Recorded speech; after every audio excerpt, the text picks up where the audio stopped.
nature's comfort. Ramraj presents bamboo cotton white shirts. Holidays nale adu namma GT Holidays da, South India's #1 travel brand. Sunland la samacha shakti தானா வரும். மார்கழினாலே நமக்கு உடனே நினைவுக்கு வர்றது ஆண்டாள் அருளி செய்த திருப்பாவை. ஆண்டாள் பெருமாள் மேலே தீரா காதலோட எழுதின ஒரு பாசுரம் இது. செய்யாதன செய்யும் தீக்குறளை செற்றோதும் ஐயமும் பிச்சையும் ஆந்தனையும் கை காட்டி உய்யுமார் எண்ணி உகந்தேலோர் எம்பாவாய். இந்த திருப்பாவையை வீட்டில் ஒலிக்க செஞ்சாலே வீட்டில் வறுமை, கடன் பிரச்சனை இதெல்லாம் படிப்படியாக நீங்கிறோம். ஏன்னா இந்த பிறவியில் மட்டும் இல்லை, 7 பிறவிக்கு ஒன்றையே நாங்கள் நினச்சிக்கிட்டு இருப்போம். மிச்ச விஷயங்கள் எல்லாம் எங்கள் கவனத்தை செதற விடாமல் பார்த்துக்கிறது உன்னோட பொறுப்பு. மாலையை தான் முதல்ல சூட்டி அதுக்கப்புறம் அதை கொடுக்கறது தான் பெருமாள் விரும்புகிறாரு அப்படிங்கிறது இவர் தெரிஞ்சதுக்கிலேருந்து தான் சூடி கொடுத்த சுடற்கொடி. நம்ம வீட்லையுமே ஆண்டாள் படம் வச்சு வழிபாடு செய்யலாம். ஏன்னா இவங்கெல்லாம் இறைவனை ரொம்ப நெருங்கி இவங்களை கும்பிட்டாலே நம்ம என்ன பெருமாளை வழிபட்டதா ஐதீகம். அல்வாஸ் நல்லாயிருக்கும், ஏன்னா இது நல்லாயிருக்கும் அப்படின்னா நம்ம சொன்னால் ஒன்றுமே தெரியாது, சாப்பிட்டு பார்த்தா தானே தெரியுது. இந்த சுவைக்கே அப்படின்னா நம்ம இறைவனை நீங்கள் வழிபடுங்க அப்படின்னு சொல்ல முடியாது, இறைவனெல்லாம் உணர்ந்தால்தான் முடியும். மார்கழி மாதம் அப்படிங்கிறதுனாலே திருப்பாவை. ஆண்டாள் பற்றி நீங்கள் இப்போது இந்த தருணம் நினைக்கிறப்ப உங்கள் மனசில் தோன்றக்கூடிய விஷயங்கள் என்னம்மா? மார்கழினாலே நமக்கு உடனே நினைவுக்கு வர்றது ஆண்டாள் அருளி செய்த திருப்பாவை. ஒவ்வொரு வீட்லேயும் காலையில் நெய் விளக்கேற்றி ஒரு எம்எல்வி அவங்களோட இது திருப்பாவை ஒலிக்க செய்கிறப்ப நம்மளை அறியாமல் அப்படியே அந்த வீட்டில் பெருமாளும் தாயாரும் அப்படியே நடமாடுற மாதிரி ஒரு ஃபீலிங் நமக்கு வரும். அந்த அளவுக்கு திருப்பாவையில் அவ்வளோ உயிரோட்டம்.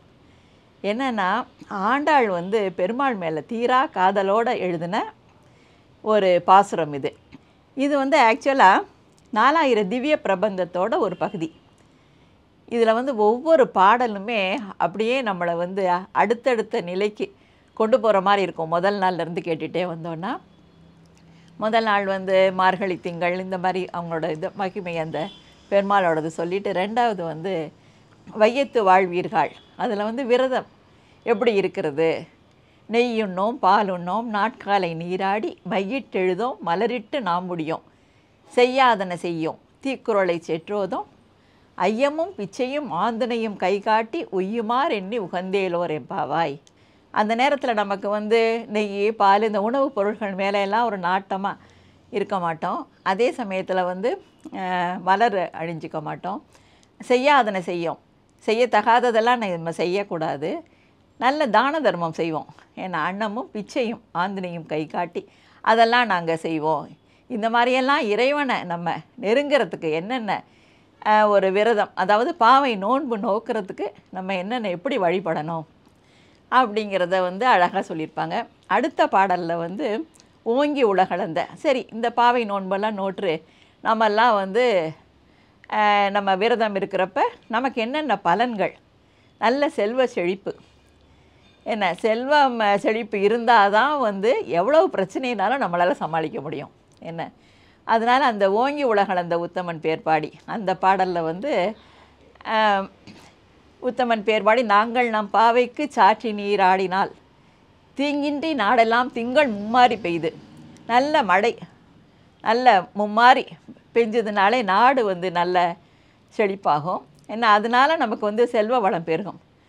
என்ன தீங்கின்றி நாடெல்லாம் திங்கள் மும்மாரி பெய்து ஓங்கு பெரும் சென்னல் ஊடு கையிலுகளை, அந்த சென்னல் நிறைய விளைஞ்சி அதுக்கு நடுவில் மீன்கள் துள்ளி விளையாடும். இதெல்லாம் அப்படியே நம்ம அனுபவித்து கேட்குறப்ப அந்த இயற்கையை அவங்க எவ்வளவு அழகாக வர்ணித்து கொண்டு போகிறாங்க, அந்த நாட்டோட செழுமையை எப்படி கொண்டு போகிறாங்க, இதெல்லாம் நமக்கு தெரியும். அப்புறம் இந்த திருப்பாவையை வீட்டில் ஒலிக்க செஞ்சாலே வீட்டில் வறுமை, கடன் பிரச்சனை இதெல்லாம் படிப்படியாக நீங்கிறோம். இது நமக்கு நிறைய பேருக்கு அனுபவத்தில் கண்ட உண்மை இது. இதில் நாட்டோட செழுமையை சொல்கிறதுக்கு அடுத்தடுத்த பாடல்களில் நிறைய பாடல்களில் வாங்க குடம் நிறைக்கும் வள்ளல் பெரும் பசுக்கள், அதாவது குடம் நிறைஞ்சு பொங்கி வழியுமா பால், என்ன நான் வாங்க குடம் நிறைக்கும் வள்ளல் பெரும் பசுக்கள் நீங்காத செல்வம் நிறைந்தேலோர் எம்பாவாய், அந்த பாடலில் இந்த மாதிரி வருது. அப்புறம் வந்து இன்னொரு பாடலில் வந்து அந்த வீடு அது நான் எவ்வளவு செழிப்பாக இருக்குங்கிறதுக்கு, கனைத்திளங் கற்றெருமை கன்றுக்கு இறங்கி நினைத்து முளைவரியே நின்று பால் சோர நனைத்தில்லம் சேராக்கும். அதாவது அப்படியே சேராயிருந்தான், அந்த பால் நிறைய வந்து அப்படியே வழிஞ்சு அந்த இடமே பால்லையே பால் சேரு. நனைத்தில்லம் சேராக்கும் நற்செல்வன் தங்காய், அவ்வளவு செழிப்பான ஒரு வீட்டில் இருக்கக்கூடிய பெண்ணே அப்படின்னு சொல்லி.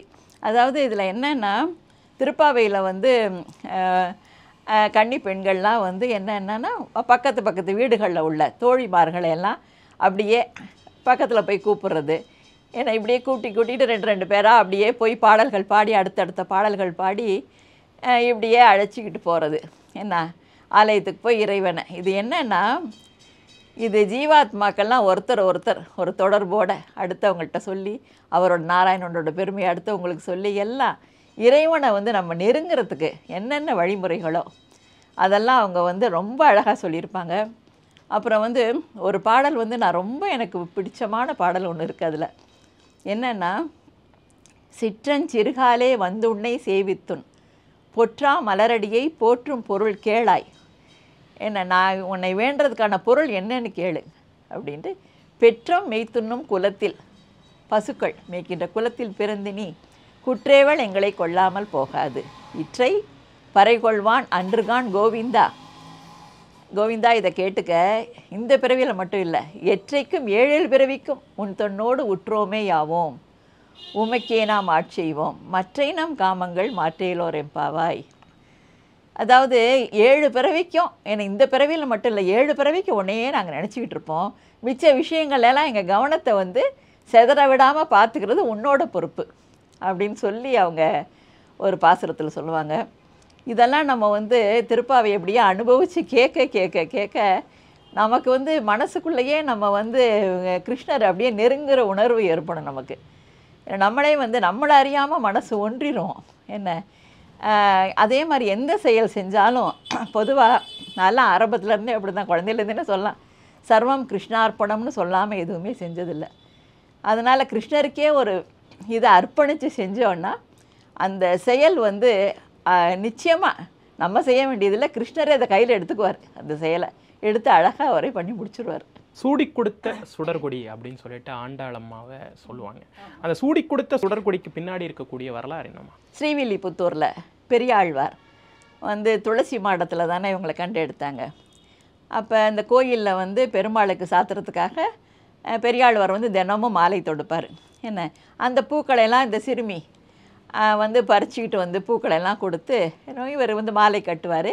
கட்டி முடித்த உடனே இந்த குழந்தை என்ன பண்ணோம், ஆண்டாள் என்ன அந்த மாலையை எடுத்து தான் முதல்ல போட்டு பார்த்துக்கும்.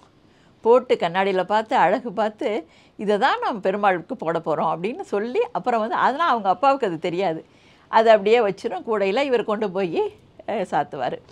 அப்புறம் ஒரு நாள் சாத்துறப்ப அதில் ஒரு தலைமுடி இது மாதிரி இருக்கிறத கண்டுபிடிச்சி, இது யார் நம்ம குழந்தையோட இது மாதிரி இருக்கே அப்படின்னு வந்து வீட்டில் வந்து பார்க்குறப்ப அடுத்த நாள் என்ன நம்ம குழந்தைகிட்டையும் கேட்குறதுக்கு முன்னாடி நம்ம என்ன செய்கிறாங்கன்னு பார்ப்போம். அப்படிங்கிறப்ப இவங்க வந்து அந்த மாலையை கட்டி வச்சுருந்த உடனே இவங்க எடுத்து தானே அணிவிச்சுக்கிட்டதை பார்த்த உடனே இவர் அப்படியே ரொம்ப பதறி போயிடுறாரு.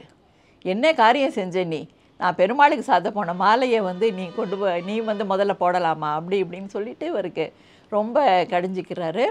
அப்புறம் வந்து இந்த மாதிரி மாலையை வந்து தான் முதல்ல சூட்டி அதுக்கப்புறம் அதை கொடுக்கறது தான் பெருமாள் விரும்புகிறாரு அப்படிங்கிறது இவர் தெரிஞ்சதுக்கிலேருந்து தான் வந்து சூடி கொடுத்த சுடர்கொடி அப்படின்ட்டு. அதுதான் இன்றைக்கும் வந்து ஸ்ரீவில்லிபுத்தூரில் மாலை இது கட்டப்பட்டு அது வந்து திருப்பதிக்கு அனுப்பப்படுது. ஏன்னா அதனால் வந்து பக்தியோடு வந்து ஆண்டாள் கொடுத்த மாலை தான் வந்து பெருமாள் வந்து ஏற்றுக்கிறாரு அப்படிங்கிறது தான் சூடி கொடுத்த சுடர்கொடி.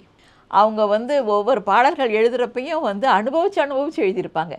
திருப்பாவையை நம்ம ஒன்றி கேட்டோன்னா தெரியும். என்ன அது ஒரு சாதாரணமான எழுதப்பட்ட பாடல் இல்லை. மகாலட்சுமி தாயாரே வந்து பெருமாளை அடையிறதுக்காக அனுபவித்து எழுதப்பட்ட பாடல்கள் அது. சைவ வழிபாட்டில் தொண்டரோடு கூட்டு கொண்டோம் அப்படின்னு சொல்லிட்டு சிவபெருமானே வந்து சொன்ன மாதிரியான நிறைய விஷயங்கள் குறிப்பிடப்பட்டிருக்கும். அதே மாதிரி தான் ஒரு வைணவ பெரியாராக, ஒரு வைணவத்தில் இருக்கக்கூடிய கிருஷ்ணருடைய அடியாராக, பெருமாளுடைய அடியாராக இருக்கக்கூடிய ஆண்டாள் வழிபாடு அப்படிங்கிறது எவ்வளோ முக்கியமானது? இப்போ வந்து நிறைய பெருமாள் கோயிலில் வந்து ஆண்டாள் சந்நிதி இருக்குது.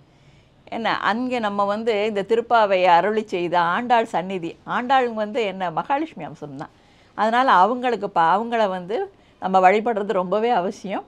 நம்ம வீட்டிலையுமே ஆண்டாள் படம் வச்சு வழிபாடு செய்யலாம். ஏன்னா இவங்கள்லாம் வந்து இறைவனை ரொம்ப நெருங்கி இவங்களை கும்பிட்டாலே நம்ம வந்து என்ன பெருமாளை வந்து வழிபட்டதா ஐதீகம். என்ன அதனால் நல்ல ஆண்டாளை வந்து மார்கழி மாதம்னு இல்லை, எல்லா மாதமுமே நம்ம நல்லா வழிபாடு செய்யலாம்.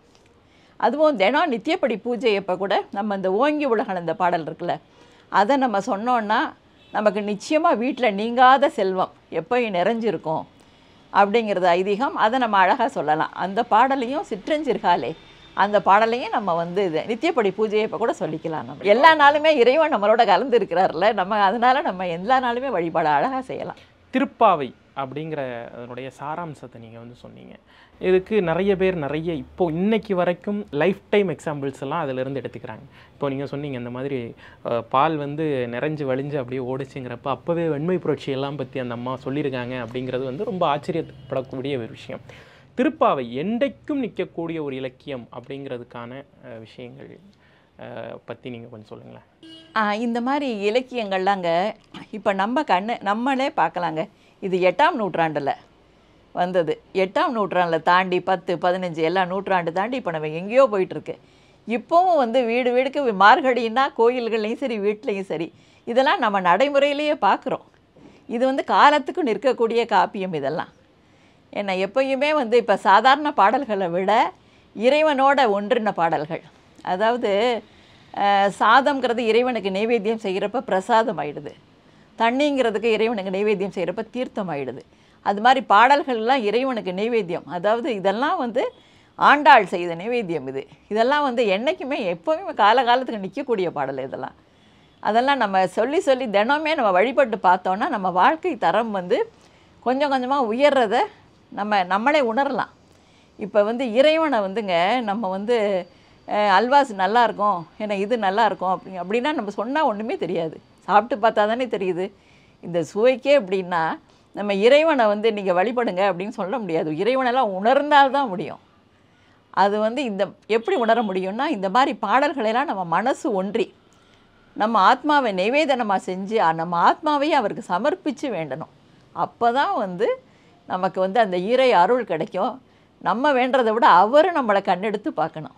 அந்த அளவுக்கு நம்ம ஒன்றி நம்ம வழிபாடு செய்யணும். திருப்பாவையில் அருமையான ஒரு பாசுரம் வருமா, குத்து விளக்கெரிய கூட்டுக்கால் கட்டில் மேல் மெத்தென்ற பஞ்ச சயனத்தின் மீதேறி. அந்த இதில் வந்து ஒரு வார்த்தை சொல்லுவாங்க, எத்தனை ஏழும் பிரிவாற்றற்கில்லாயால் தத்துவமன்று தகவேலோர் எம்பாவாய் அப்படின்னு. அந்த இடத்துல வந்து ஆண்டாளுடைய அந்த அளவு கடந்த அன்பு, காதல், பெருமாள் மேலே இருக்கக்கூடிய காதல் நம்ம பக்தி நிறைய பார்த்துருக்கோம். ஆனால் ஆண்டாள் அப்படிங்கிறப்ப ஒரு உயர்ந்த ஒரு பாசம், காதல், அந்த ஒரு விஷயம் இருக்கு இல்லையா. இப்போது வடக்கு வந்து கிருஷ்ணர் ராதான்னு சொன்னாலுமே மீரா அவங்களுடைய அந்த வழிபாடு அப்படிங்கிறத வந்து நம்ம கேள்விப்பட்டிருக்கோம். ஆனால் இங்கே நமக்கு வந்து ஆண்டாள் வழிபாடு இன்னும் பெருசாக நிறைய மக்களுக்கு போய் சேரலையோ அப்படிங்கிற ஒரு விஷயம் இருக்கே. ஆமாம், அதுக்கு வந்துங்க இது என்னென்னா நம்ம இந்த மாதிரி இந்த மீடியாஸு இதில் எல்லாம் வந்து நிறைய நம்ம இந்த மாதிரி இந்த நிறைய விஷயங்கள் மீடியாஸில் வருது. இப்போ நிறைய மக்களும் பார்க்க ஆரம்பிக்கிறாங்க. இந்த மாதிரி பக்தி இலக்கியங்கள் இருக்குல்ல, இதை வந்து நிறைய பரப்புறதுக்கு வந்து உங்களையெல்லாம் விட வேறு யாரும் பெரிய சாதனை கிடையாது. இதெல்லாமே இந்த மீடியாஸ் கையிலேயே நிறைய இருக்குது. ஏன்னா இப்போ ஆரம்பத்துலேருந்தே இந்த மார்கழி பிறக்குதுன்னா இந்த பாடல்கள் மூலமாக இதெல்லாம் கிடைக்கும் அப்படிங்கிறத நல்லா நீங்கள் சொல்லிக்கிட்டே வந்தீங்கன்னா அவங்க வந்து அவங்களுக்கு தெரியறது மட்டும் இல்லாமல் அவங்க இளைய தலைமுறையிட்ட கொண்டு போகணுங்க நம்ம. ஏன்னா அவங்களுக்கு அப்படி கொண்டு போனால் தான் அவங்களுக்கு எக்ஸ்ட்ரா டைவர்ஷன் அதெல்லாம் இல்லாமல் ஒரு பக்தி நல்ல மனசுக்குள்ளே ஒரு ஆழ்ந்த பக்தியும் இறை நம்பிக்கையும் இருந்தால் அவங்கள என்ன தான் ஒருத்தன் வந்து கெடுக்கணும்னு நினச்சா கூட அவங்க மனசு கெட்டு போகாது. ஏன்னா உள்ள இறைவன் இருக்கார். அதனால் அப்படி வழிநடத்த வேண்டியது நம்மளோட பொறுப்பு. அதனால் இந்த மாதிரி உண்மையிலே உங்களை மாதிரி ஒரு மீடியாக்களோட பொறுப்பும் கூட. வைணவ வழிபாட்டில் ஆண்டாள் அப்படிங்கிற தெய்வத்தை இனி வரக்கூடிய சந்ததியினர் என்ன மாதிரி நினைவு கூறணும்னு நினைக்கிறீங்க? நிச்சயமாக ஒரு நல்ல ஒரு தெய்வமாக பார்ப்பாங்க. ஏன்னா இப்போவே அப்படி தான் கோயில்களில் வந்து ஆராதனைகள்லாம் நடக்குது, வீட்டில் படங்கள்லாம் வச்சு வழிபாடு செய்கிறாங்க. என்ன திருப்பாவை நம்ம படிக்க படிக்க நமக்கு வாழ்க்கை தரம் உயருதுங்கிறது நல்லா தெரிய தெரிய அவங்களே அனுபவிக்கிறப்ப நிச்சயமாக வந்து நல்ல ஒரு மாற்றம் வரும். மனம் திறந்து மார்கழி மாதத்திற்கு ஆண்டாள் குறித்த நிறைய விஷயங்கள் பகிர்ந்துக்கிட்டீங்க. ரொம்ப நன்றிமா. நன்றி, வணக்கம். Nature's comfort. Ramraj presents bamboo cotton white shirts. Holidays nale adu namma GT Holidays da. South India's #1 travel brand. சன்லேண்ட்ல சமைச்சா சக்தி தானா வரும்.